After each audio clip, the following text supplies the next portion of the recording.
Então, eu vou iniciar citando o pensamento sempre profético de Rui Barbosa, que, além de jurista e político, é o mestre do vernáculo.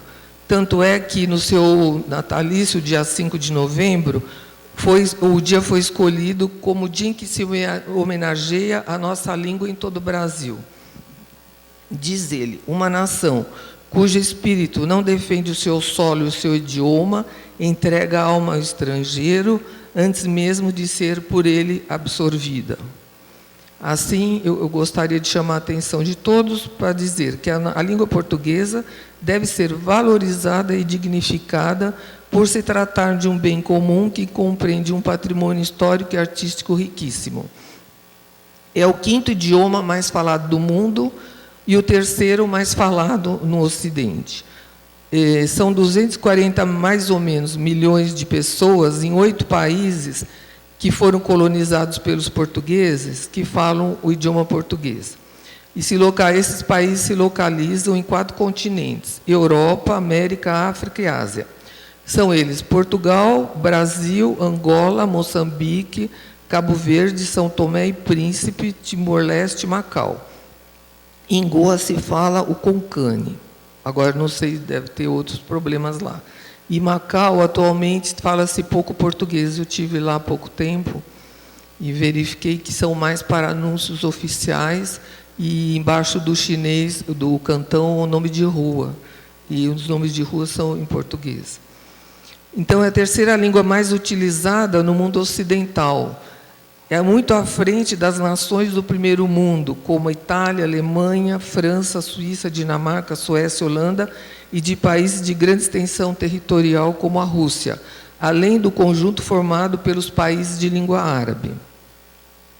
Salientamos ainda as comunidades de língua portuguesa existentes em países como Argentina, Estados Unidos, Canadá, Austrália, África do Sul, Japão, além dos galegos na Galiza, que têm acompanhado e que eles entendem perfeitamente o português e têm acompanhado os encontros internacionais sobre a língua portuguesa, o Instituto Internacional de Língua Portuguesa e a comunidade dos países de língua portuguesa. Hoje, no Brasil, com relação ao subcontinente sul-americano, 51% da população é portuguesa, quer dizer, brasileira, falando a língua portuguesa, e falada internamente por 190 milhões de pessoas. Somos o único povo da América do Sul a falar português, o que representa 51% do total da população do subcontinente. Os 49% restantes falam espanhol, francês, holandês e inglês, distribuídos em 13 países diferentes, né?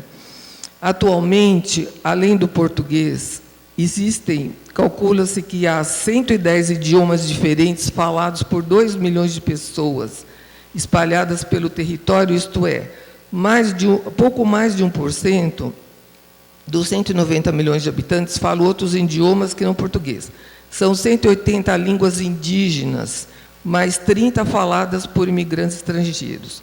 Mas, mesmo assim, presume-se que todos esses cidadãos sejam bilíngues, pois o português é obrigatório nas escolas do país e, pela Constituição, artigo 12 de 1988, temos a língua portuguesa é o idioma oficial da República Federativa do Brasil. Caso contrário, as comunidades ficariam isoladas, pois a língua pátria constitui instrumento de comunicação e de trabalho, de integração política, social e cultural. São mais de 2.000 anos de história. Eu falaria antes do espaço narrados, espaços criados, no meu caso, né? O Império Romano começa de mais de 2.000 anos e o latim vulgar. De 509 a.C. até 476 depois de Cristo, nós temos praticamente o berço da nossa língua. Ao mesmo tempo, as origens da nossa, então, remontam a 2.000 anos de história, constitui herança da República Romana, que vai do período 509 a 27 a.C., cuja capital já era Roma, e do Império Romano, de 27 a.C. a 476 depois de Cristo, que foi o maior império da antiguidade. O seu exército levou para as províncias, suas províncias, o latim vulgar, que era uma simplificação do latim literário. Tratava-se de modalidades do latim falado na região do Lácio, Itália, composta de várias cidades reagrupadas por Roma, capital da República, e logo por aquele imenso império. 10 línguas nasceram do Império Romano, 10 línguas atuais, né, que nós temos nas diferentes províncias romanas. O latim vulgar submeteu-se a diversos fatores e evoluiu para as chamadas línguas românicas, que era o romance, que é a língua intermediária entre o latim vulgar e a formação das línguas, as línguas neolatinas atuais. Então, entre essas 10 línguas, nós temos o português, o galego, o espanhol, o catalão, o francês, o provençal, o italiano, o rético, que é da Récia, é uma região dos Alpes, o romeno e o sardo. O corso, eu não sei o que aconteceu, só estava falando francês lá, mas são 4 dialetos também de Roma, que provém do período romano. O dálmata, antiga língua românica morta, que se falou nas costas da Dalmácia, sobraram resíduos. Só sobrou o cachorro, né, que são o cachorro com aquelas manchas. A Península Ibérica chamava-se Ibéria na época, né, desde a época dos romanos, sob o jugo romano, que vai na Ibéria, desde o século II a.C. ao século V. Os romanos demoraram quase mais de 100 anos para poder conquistar a Ibéria. Então, na Ibéria nasceram o galego, o espanhol e o português, sendo esse idioma tradicional e poeticamente no Brasil conhecido como a última flor do laço inculta e bela, como diz o poeta e cronista Olavo Bilac. Mas, na verdade, inculta, vocês vão ver pelo que eu vou falar da língua, inculta eu acho que não condiz com tudo que foi montado e feito para a nossa língua e em função da nossa língua. A grande maioria, na sua origem, a grande maioria do vocabulário português, isto é, 80% a 90%, procede do latim. Contudo, a estrutura da língua é herdada do latim. Apesar de que entraram vários tipos de vocabulários, né, depois seria o superestrato, o extrato é o latim. O superestrato que vem depois, a estrutura continua sendo latina, provém do acusativo, que o latim era uma língua tipo flexional, ainda existe para os que estudam o latim, de tipo flexional.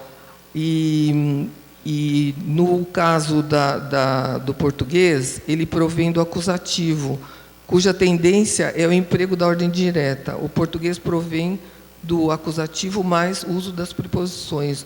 O italiano já está mais ligado ao nominativo. Não tem plural, o plural é indicativo pelas vogais. Eu diria que o substrato, o que vem antes, então, são os povos que os romanos encontraram na Ibéria. Os celtas que se fundiram, indo-europeus, que se fundiram com os ibérios, talvez não se sabe muito bem ainda de onde que eles provêm, talvez o norte da África, se fundiram, formando os celtiberos. E os lusitanos, que também viriam do norte da África. Poucos traços persistiram desses povos no português moderno. O extrato, então, como eu falei, o latim vulgar, que evolui para o romance, depois para as línguas, a camada seria mais forte, predominante, que, como vimos, então, é romano, desenvolveu-se na costa oeste da Península Ibérica, ocupada atualmente por Portugal e Galiza, incluídas na província romana da Lusitana. A partir de 218 a.C., com a invasão romana da península, a língua falada daquela região era o romance, como eu disse.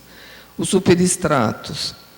No século V ao VIII, a partir de 409 a 711, produziram-se os primeiros superestratos representados pela invasão dos povos germânicos na península, alanos, suevos, vândalos e, posteriormente, visigodos.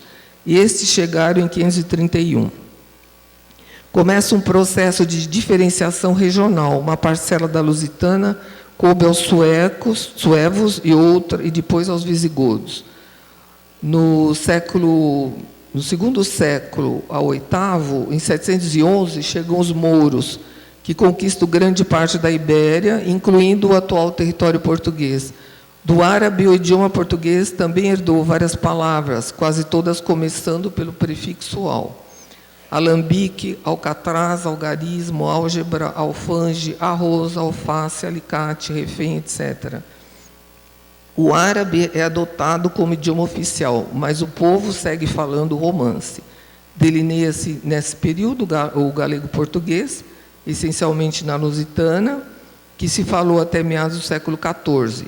Mas, com as fronteiras políticas, deu-se uma divisão entre o galego e o português. Nos séculos IX ao XI, surgem os primeiros documentos latinos com alguns termos portugueses. Os árabes são expulsos para o sul da península, onde se formam os dialetos moçárabes, resultantes do contato do árabe com o latim.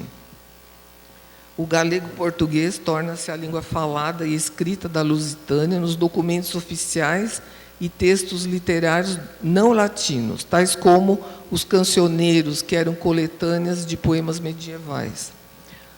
A língua portuguesa define-se com a história de Portugal. Da reconquista da terra aos mouros, forma-se o condado portucalense, confiado no século XI a D. Henrique de Borgonha, genro de Afonso VI, rei de Leão e Castela. O nome se deve à província romana Portuscale, que ficava entre os rios Minho e Mondego. Foi também fundada pelos romanos em 136 a.C. Esse antigo território que constituiu a base geográfica e política do Estado português, que estava vago.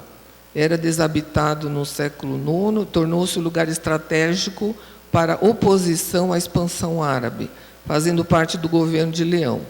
Em 1095, Afonso VI de Leão e Castela confiou esse condado a D. Henrique de Borgonha, cuja independência desse condado foi tentada por ele, mas só conseguida após sua morte. No século XII, será seu filho, D. Afonso Henriques, que derrotou os mouros em 1139, que vai tornar o condado independente de Castela. E ele vai conquistar Lisboa e Évora, e incorporar Portugal. Século XIII, foi assinalado pelo reinado de D. Diniz, um dos monarcas portugueses mais notáveis e iluminados. Nascido em 1261, ele reinou até sua morte, em 1325. Reinou de 1279 a 1325. Incentivou a economia e desenvolveu a vida intelectual do país. Foi conhecido como rei trovador, compôs 138 cantigas. Por incrível que pareça, haviam desaparecido. Um dia, um pesquisador norte-americano na Torre do Tombo, ao olhar um documento, olhou a capa e viu dobrado uma das cantigas de D. Diniz. Todo mundo falava, mas ele era trovador, mas ninguém tinha encontrado ainda as composições dele, né? E ele adotou como língua oficial e substituiu o latim, o português, inclusive para a redação dos documentos judiciários. Ele fundou, em 1290, a Universidade de Lisboa, que depois foi transferida para Coimbra, em 1308. Já então a literatura era muito rica, na prosa, poesia e teatro, mas a presença do espanhol era muito forte, e a literatura era bilíngue. Procurava novas rotas para o comércio das especiarias do Oriente. E forma-se, então, a Escola de Sagres, e para essa escola, eu li no livro de História de Portugal, que os navegadores indianos foram fundamentais, porque ensinaram muita coisa aos portugueses. Formou-se, então, a Escola de Sagres e reunia os geógrafos, cartógrafos, astrônomos e navegadores. Não era bem uma escola, seria mais um tipo de academia. Portugal, então, aperfeiçoou os antigos tipos de navios. E ele tinha também a madeira em Portugal, porque D. Diniz tinha reflorestado com madeiras especiais. Ele reforma e aperfeiçoa galiotas, barcas, barinéis e principalmente as caravelas de 3 a 4 mastros, com proas elevadas, o que deixava espaço para o transporte dos mantimentos e outro tipo de carga. Os lusitanos lançaram-se aos mares pela costa africana, onde realizaram uma série de conquistas. Começaram por Ceuta, em 1415, e depois de outros descobrimentos na costa africana, até que Bartolomeu Dias chega ao Cabo das Tormentas, depois denominado Cabo da Boa Esperança. Em 1497 e 1498, pelo Cabo da Boa Esperança, Vasco da Gama chega a Calicut, na Índia. Puderam assim intensificar o comércio, né, com as especiarias e drogas. Em 1492, Cristóvão Colombo cumpre a rota em sentido contrário e chega à América nesse ano. E no século XVI, entramos no Renascimento, e apesar que já estava em preparo no século anterior, mas em 1500 é inaugurado por Pedro Álvares Cabral, que finca a cruz, a divisa real e as armas portuguesas em Porto Seguro, atual Bahia Cabralha. Em 1510, foram ocupados Guadamão e Dio, territórios situados na costa ocidental da Índia. Em 1511, os portugueses conquistaram Malaca, importante porto situado no sudeste da Ásia. Em 1557, chegariam a Macau, na China, região do Cantão Chinês. Em 1571 em diante, criam as colônias Angola, Moçambique e Guiné. O português como idioma global. O mar separou, o idioma uniu. Mas antes, então eu queria falar espaços criados, né? Eu queria mostrar os mapas do período romano, antes de voltar e explicar como é que o português se tornou um idioma global nesse período. Ele foi escolhido pelos portugueses como símbolo da nacionalidade e do império. Agora a gente vai olhar aqui onde se concentram os países que falam português, né? A pré-conquista romana do Mediterrâneo. Eu não sei se está enxergando bem aqui está bem pequeno. A conquista do Mediterrâneo, a importância depois vai aumentando, né? Ampliando o espaço. Eles vão conquistando até os cartagineses, guerras púnicas.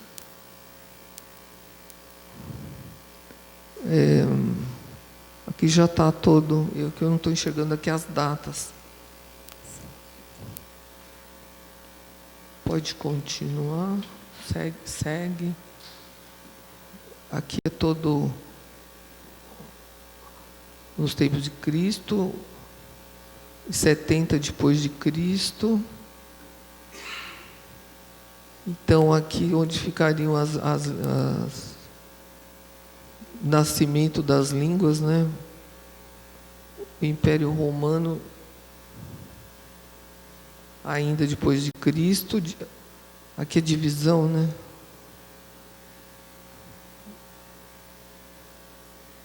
É porque, infelizmente, não sei se vocês estão podendo acompanhar aí, tá? Está grande, né?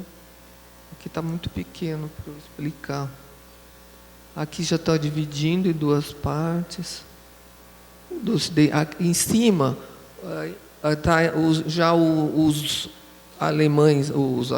germânicos estão já à espreita, né? Eles ficavam na parte superior atual da Europa.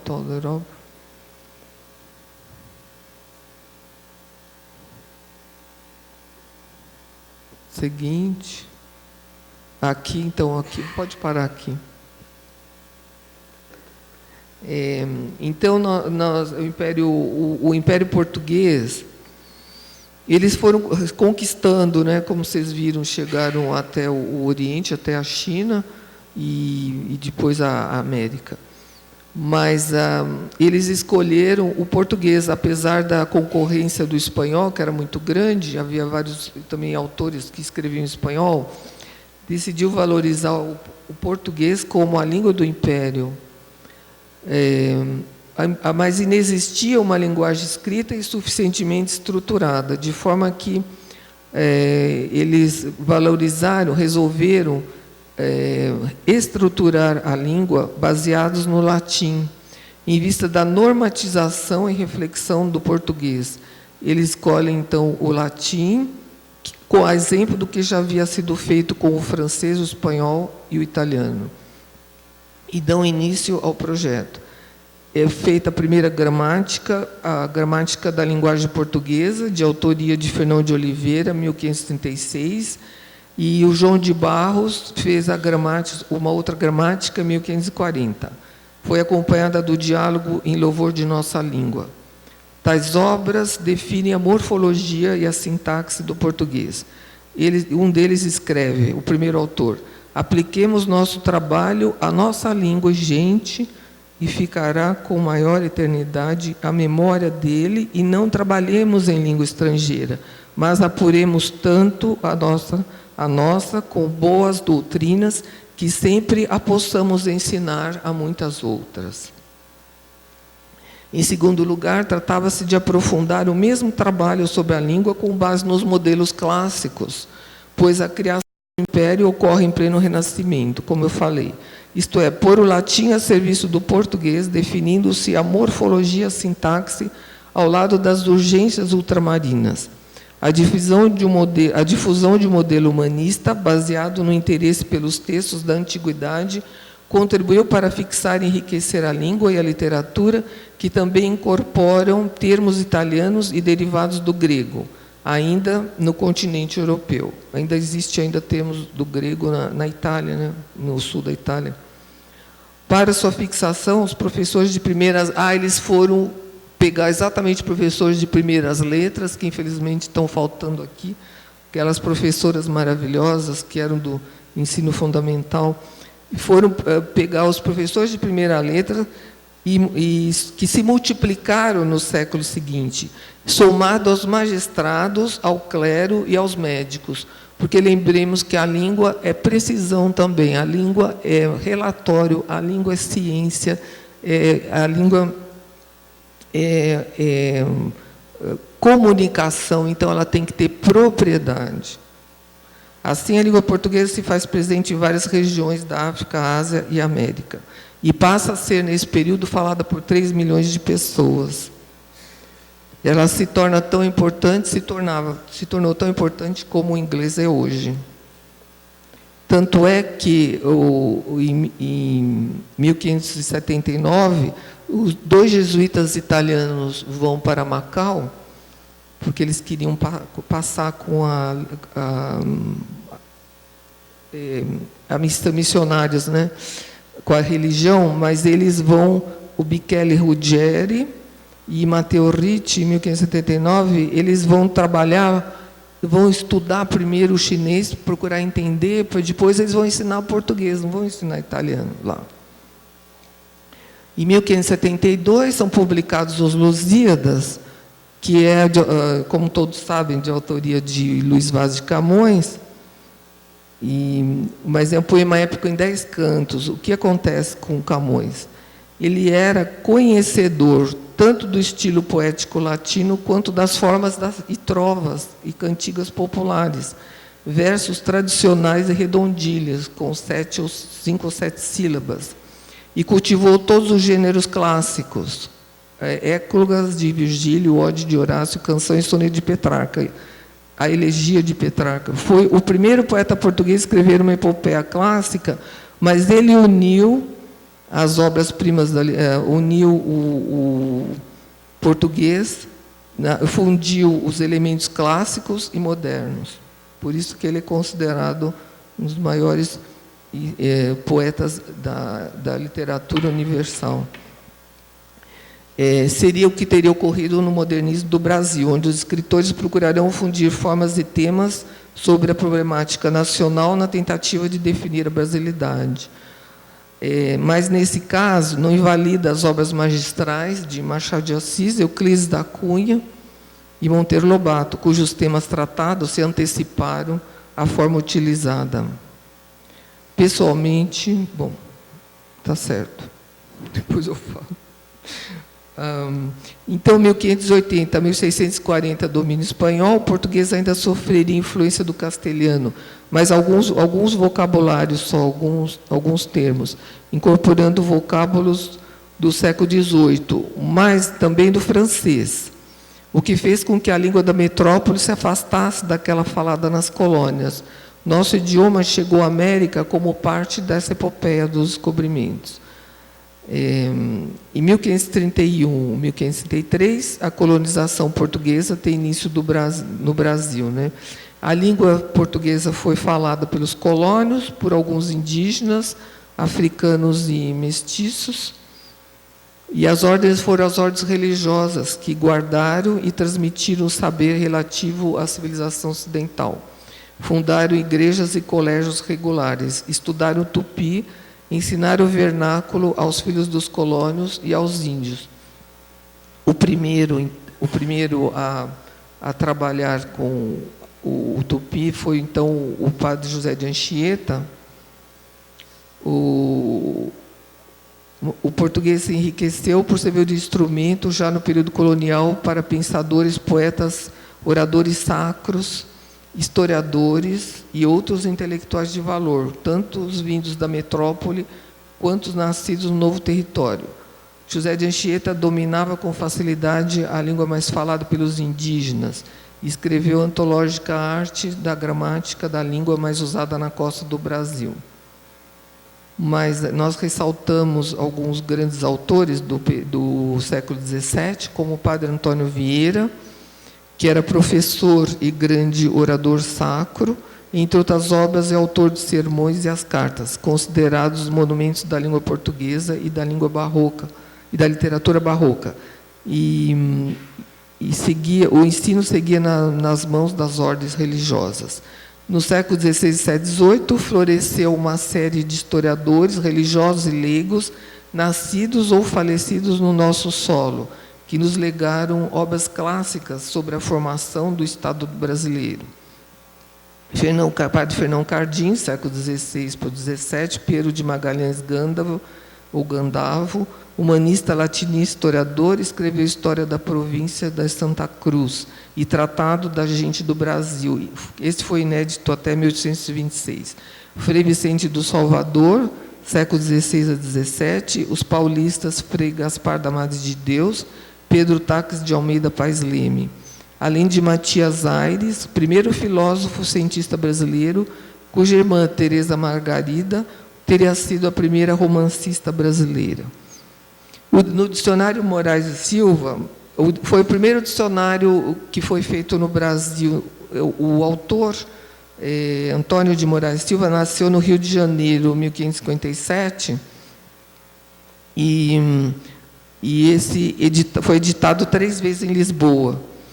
E ele observa, o editor observa que, contudo, existia um preconceito com relação à língua portuguesa, tanto no Brasil quanto em Portugal, nos quais já se manifestava a tendência à aceitação dos neologismos sem que se dessem ao trabalho de traduzi-los.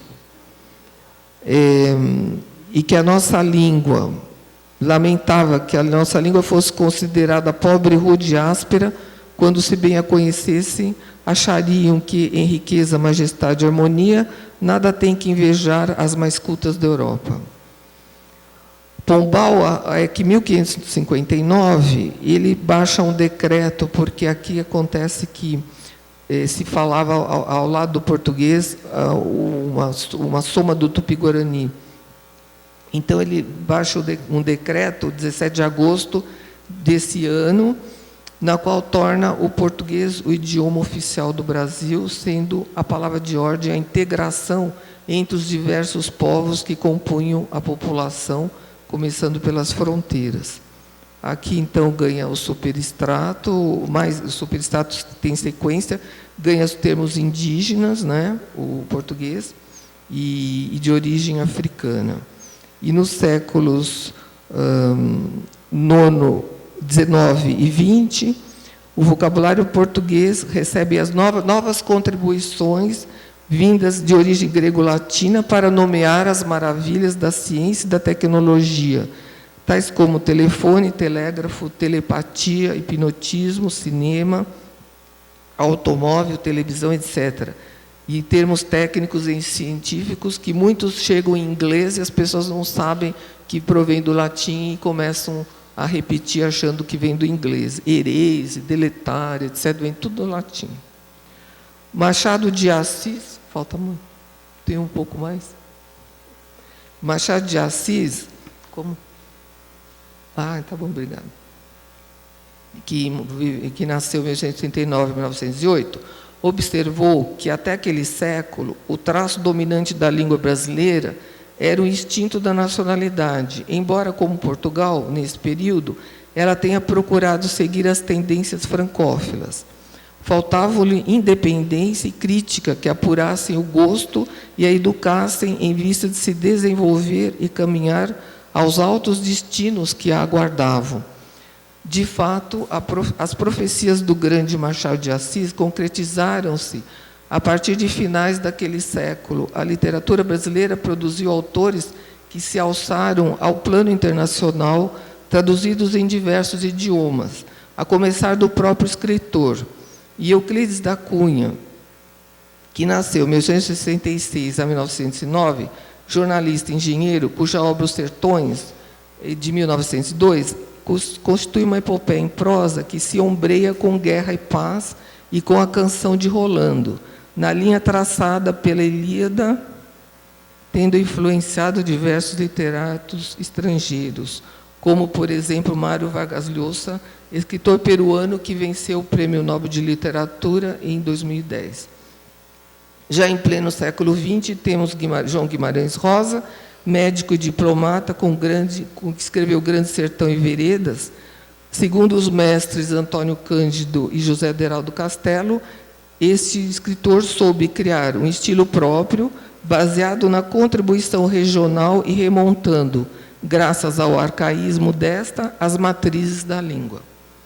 Então, podemos citar inúmeros outros autores, como vocês já todos sabem, Lima Barreto, Graciliano Ramos, Érico Veríssimo, Mário Quintana, Jorge Amado, além de Monteiro Lobato e Rubem Braga, e a Semana de Arte Moderna, depois de 1922, organizada em São Paulo por um grupo de escritores paulistas e poetas, em sua maioria, caracterizou-se pela tentativa de rompimento com relação aos princípios acadêmicos e de definição da brasilidade.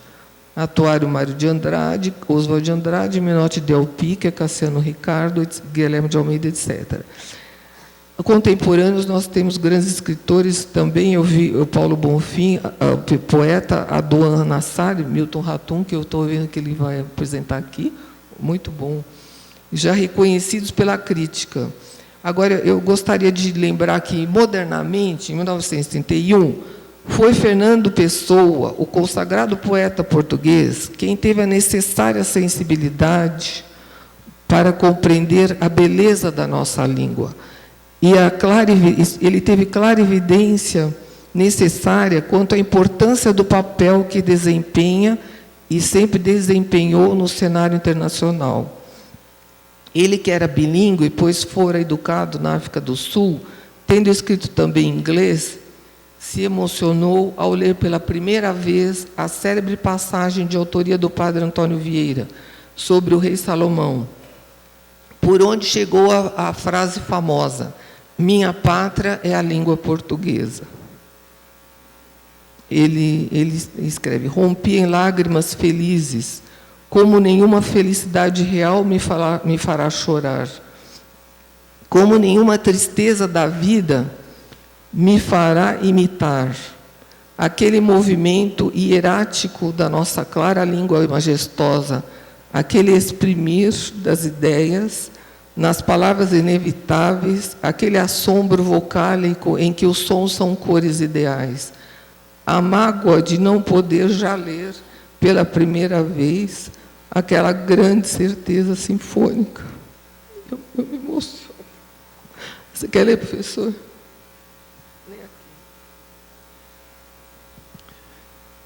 Tenho, porém, num sentido, um alto sentimento patriótico. A minha pátria é a língua portuguesa. mas odeio, com ódio verdadeiro, não quem escreve mal o português, não quem escreve em ortografia simplificada, mas a página mal escrita como pessoa própria, a sintaxe errada, como agente em que se bata, a ortografia sem Y, como escarro direto que me enoja independentemente de quem o cuspisse. Sim, porque ortografia também é gente. A palavra é completa, vista e ouvida. É a gala da transliteração greco-romana, veste-me de seu vero manto régio, pela qual é a senhora rainha. Concluir. Então vamos chegar lá. Agora há pouco tempo, quer dizer, várias reformas ortográficas foram realizadas no século passado, desde o começo do século passado, mas porque se verificou a importância dos países lusófonos no concerto das nações, formava uma força. E o português pode se transformar no idioma internacional de comunicação. O problema são os acordos ortográficos que não estão sendo acertados entre essas nações, né? O último acordo, bom, criou-se em 1999 o primeiro Instituto Internacional de Língua Portuguesa, cuja sede é na República do Cabo Verde. Em 1990 foi aprovado o acordo ortográfico da língua portuguesa em Lisboa, mas faltou Timor-Leste, agora há pouco tempo, em 2004, ele teve que entrar. Em 2004, ficou então instituído o acordo ortográfico de 1990 e incluiu o Timor-Leste. Infelizmente, agora no Brasil, vivemos um caos linguístico, né, e que vem se desenvolvendo diante dos nossos olhos. Há pouco tempo, ouvimos, todos os brasileiros estarrecidos ouviram e viram o MEC produzir livros com formas populares e erros de português, como nós pega o peixe, os meninos pegam o peixe. O que foi bom é que muita gente se insurgiu contra esse estado de coisas. E, de qualquer forma, nós vemos um empobrecimento muito grande da língua portuguesa, talvez preguiça ou falta de consideração, as pessoas evitam pronunciar o S e tantas outras coisas que estão desaparecendo, o C, o pronome C, o subjuntivo também, as pessoas não sabem que existe, é uma coisa super importante, porque noção de nuance e de dúvida, e não existe mais, nossa língua está perdendo. Há pouco tempo, o Caio Prado Júnior, quando fez os livros de filosofia, ele se queixava que está muito pobre a língua, não tinha uma forma melhor para se comunicar, para poder escrever filosofia. E agora eu terminaria fazendo um apelo e lembrando que a nossa língua a língua é precisão, é propriedade, pois existem os códigos, os relatórios, a ciência, a tecnologia, além da literatura. E, para concluir, eu cito mais uma vez Rui Barbosa, que fala a esse propósito: aspirar à clareza, à simplicidade, à precisão, sem um bom vocabulário e uma gramática exata, seria querer o fim sem os meios. Conforme o exposto, a língua é música, necessita de ritmo e de eufonia, ou ainda o erudito e popular se influenciam mutuamente, como explicou o nosso professor Sigismundo Spina, na Madrugada das Formas Poéticas. O erudito e o popular se influenciam mutuamente. E muito obrigada.